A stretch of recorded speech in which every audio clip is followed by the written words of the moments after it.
नमस्कार साथियों, मेरा नाम हिमराज है और बिजनेस प्लेनेट बाय हिमराज राय पे मैं एक बार फिर आपके लिए लेके आया हूँ वही शानदार वीडियो। आज का हमारा टॉपिक होने वाला है कि टेस्ला की एंट्री कैसे होने वाली है इंडिया के अंदर। ये बिल्कुल रिसेंट न्यूज़ है। कल फ्राइडे को 15 मार्च 2024 को हमारी इंडिया की गवर्नमेंट ने कुछ अनाउंसमेंट की है और वो है इलेक्ट्रिकल व्हीकल्स की इंडिया में आने की एंट्री को लेकर के। तो क्या है पूरा मामला, क्या रूल्स एंड रेगुलेशन हो गए, क्या टैक्सेशन हो गए, सभी नियमों के बारे में आज अच्छे से डिटेल में समझेंगे। तो सबसे पहले आपने अगर इस चैनल को सब्सक्राइब नहीं किया तो सब्सक्राइब करें, बेल आइकॉन पर क्लिक करें। आज की वीडियो शुरू करते हैं। सबसे पहले हमें जानना होगा कि एलन मस्क कौन है। ठीक है, एलन मस्क है हमारे इंडिया के सबसे बड़े व्यापारी, सबसे रिच और सबसे पैसे वाले बिजनेसमैन। ये यूएसए में रहते हैं, यानी कि अमेरिका के रहने वाले हैं और इनकी कई सारी कंपनियां हैं। जैसे आपने ट्विटर का नाम सुना होगा, जिसको इन्होंने परचेस करके एक्स का नाम दे दिया। इसके अलावा आपने स्पेस एक्स का नाम सुना होगा, आपने टेस्ला कंपनी का नाम सुना होगा। ये सभी कंपनियों के मालिक है एलन मस्क। ठीक है, अब एलन मस्क की जो कंपनी है टेस्ला, उसको एंट्री मिली हुई है इंडिया के अंदर आने की। ये मामला काफ़ी पुराना है गाइस। काफ़ी समय से एलन मस्क ट्राई कर रहे हैं कि उन्हें इंडिया के अंदर एंट्री दी जाए, लेकिन वो पॉसिबल नहीं हो पा रहा था। क्यों नहीं हो पा रहा था? हमारे देश का एक ट्रेंड है, समझिएगा। एलन मस्क की जो कंपनी है ना टेस्ला, उसकी मैन्युफैक्चरिंग यूनिट उन्होंने खोली है चाइना के अंदर। और उसके बाद उन्होंने क्या चाहा है कि यहाँ पे सिर्फ और सिर्फ चाइना से कार बना करके इंडिया के अंदर इंपोर्ट करेंगे। अब हम अपने कॉम्पिटिटर या हमारे सबसे बड़े दुश्मन चाइना का माल अपने देश में क्यों बिकने दें, जबकि मोदी जी और हमारी इंडिया की गवर्नमेंट क्लियर कह रही है कि भाई इस कोरोना वायरस फैलाने वाले देश का हमको कोई माल नहीं चाहिए। लेकिन एलन मस्क की भी कुछ दिक्कतें हैं। उन्होंने ऑलरेडी चाइना में एक प्लांट सेटअप कर दिया है, तो अब दूसरा प्लांट वो इजीली कैसे डाले। तो हमारे यहाँ पे ना जो फॉरेन से माल इंपोर्ट होता है, कारों की अगर बात करें, तो उसके ऊपर लगने वाला टैक्स रेट बहुत हैवी होता है ना। जैसे फॉर एग्जांपल आप ले रहे हो 50 लाख की एक कार, ठीक है, चाहे वो टेस्ला की हो चाहे किसी दूसरी कंपनी की हो। उस कार को जब आप लोगे और वो इंडिया में मैन्युफैक्चर नहीं हुई है, तो आपको उसके ऊपर 100% का टैक्स देना पड़ेगा। मतलब 50 लाख तो हो गई कार की वैल्यू और 50 लाख का आपको देना पड़ेगा टैक्स। मतलब कि अब उस कार की वैल्यू हो गई 1 करोड़। लेकिन अगर उसका एक हब, एक मैन्युफैक्चरिंग यूनिट इंडिया में खुल जाए, तो क्या बेनिफिट होगा? तो भैया हमको ये बेनिफिट होने वाला है कि हमारे देश की कार, हमारे देश में मैन्युफैक्चर हो रही कार होगी वो, और उसे हम कम कीमत पे कम टैक्स के साथ में लोगों को सप्लाई कर सकते हैं। मैं आपको बता दूं, टेस्ला कंपनी बहुत पुरानी है। ये अमेरिका की सबसे पहली कार बनाने वाली कंपनी है और इलेक्ट्रिक व्हीकल की फील्ड में इसका बहुत बड़ा नाम है, बहुत बड़ी क्रांतिकारी कंपनी है।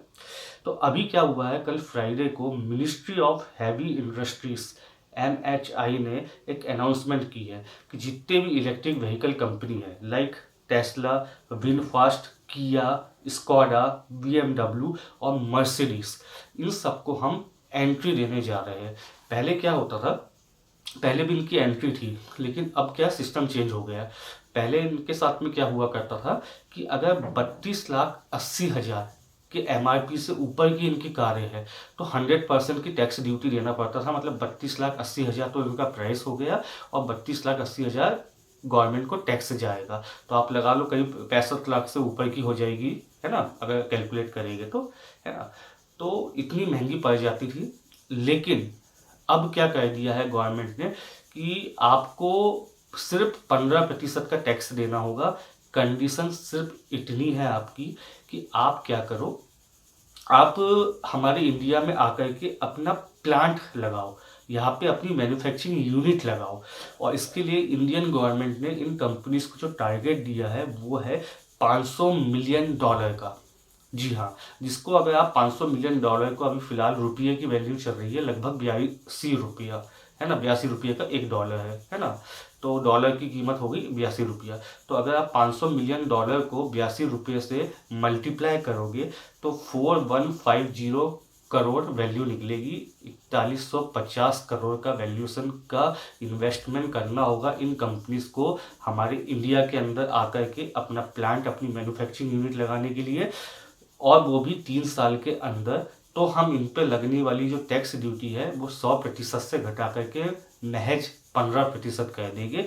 और इसमें एक और चीज़ है यहाँ पे इंक्लूड है जो आपको मालूम होनी चाहिए कि स्टार्टिंग के 8,000 इलेक्ट्रिक व्हीकल सेल तक ही ये 15% रहेगा टैक्स। इसके बाद में कम होगा या ज़्यादा होगा उसका अभी कुछ भी डिस्क्रिप्शन नहीं आया है। जैसे ही आएगा आप लोगों को बताया जाएगा मेरे माध्यम से। साथ ही साथ इसके ऊपर जो जीएसटी लगती है उसके बारे में भी समझते हैं, क्योंकि ये तो वो टैक्स हो गया जो हम सरकार को पे करेगी, है ना। उसके अलावा जो जीएसटी है वो अलग है।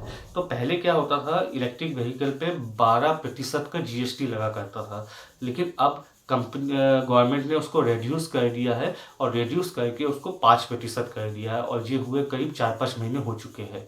तो फाइनली हमको जीएसटी में भी टैक्सेशन का बेनिफिट मिल चुका है, और साथ ही साथ हमको जो टैक्स ड्यूटी लगती थी उसके ऊपर भी इंपोर्ट पे लगने वाले टैक्स से भी हमको काफ़ी राहत मिल गई है। और उसके लिए एक बहुत अच्छा टारगेट दे दिया गया है इन कंपनीज को, ताकि ये इंपोर्ट ना करके यहीं पे मैन्युफैक्चर करें। इसके अलावा मैं आपको एक बहुत इंपॉर्टेंट डिटेल बताना चाहूँगा कि टेस्ला कंपनी का जो मेन एम है वो है गीगा फैक्ट्री लगाना। गीगा फैक्ट्री क्या होती है गाइस? गीगा फैक्ट्री एक ऐसा समझिए पूरा का पूरा बिल्डिंग होती है जिसके अंदर नीचे से ऊपर तक बैटरी से बैटरी रहती है। अब समझिएगा जब पूरी एक बिल्डिंग बैटरी की बनी हो तो वो कैसी वर्क करेगी। उसके अंदर तो भैया ये मान के चलो कि इतनी एनर्जी, इतना रिसोर्स जनरेट हो चुका होगा कि वो एक पूरे शहर को बहुत इजीली चला ले। कि आप जानते हो इंडिया के अंदर बहुत खाली ज़मीन है ना। तो इलेक्ट्रिकल व्हीकल के माध्यम से तो एलन मस्क सिर्फ एक एंट्री करना चाह रहे हैं, लेकिन उनका जो मेन एजेंडा है वो है गीगा फैक्ट्री लगाने का, ताकि अगर देश में, हमारे हिंदुस्तान में कभी भी इलेक्ट्रिसिटी की कमी पड़े तो खटने से विकल्प के रूप में वो अपनी गीगा फैक्ट्री यूज़ करके लोगों तक कम कीमत में, कम कॉस्टिंग में बिजली पहुंचा सके। तो ये था पूरा का पूरा कॉन्सेप्ट। इसके अलावा एक और बहुत महत्वपूर्ण रीज़न है कि आप लोगों को मैंने बताया था एलन मस्क वाली अपनी प्रीवियस वीडियो में कि भैया यूएस की इकोनॉमी क्रैश हो सकती है, तो ये कभी भी संभव है। तो भले ही एलन मस्क अमेरिका के रहने वाले हैं, लेकिन अगर वहाँ की इकोनॉमी डाउन होगी तो उन्हें अपने बिजनेस की ग्रोथ के लिए ऐसी कंट्रीज चाहिए जिनकी जीडीपी ऊपर की तरफ जा रही हो, जिसमें से इंडिया एक टॉप मोस्ट कंट्री है। और चाइना में तो ऑलरेडी उनका प्लांट है, वहाँ की भी जीडीपी अच्छी है। तो ये ऐसे कई सारे व्यापारिक रीजन होते हैं किसी कंपनी के, किसी देश के अंदर आने और जाने के। तो आप भी इस वीडियो से एक बिजनेस लेसन ले कि हाँ ठीक है, हम जिस देश के हैं उसकी इकोनॉमी की ग्रोथ हमें करनी है। आज अगर टेस्ला की कारें इंडिया में बिक रही है तो नाम तो एक अमेरिकन का ही हो रहा है ना, लेकिन आपको ये भी ध्यान रखना है कि अगर आपकी कंट्री में किसी प्रकार का क्राइसिस शुरू हो रहा है तो आप अपने बिजनेस को दूसरी कंट्रीज तक लेकर के जाओ, जैसे कि एलन मस्क अमेरिका से टेस्ला को इंडिया में लेकर के आए। तो इस प्रकार की स्ट्रेटजीज आपको सीखनी चाहिए इस वीडियो से। अगर वीडियो अच्छी लगे तो लाइक करें, सब्सक्राइब करें और अपने सभी दोस्तों को शेयर करें। Thank you so much.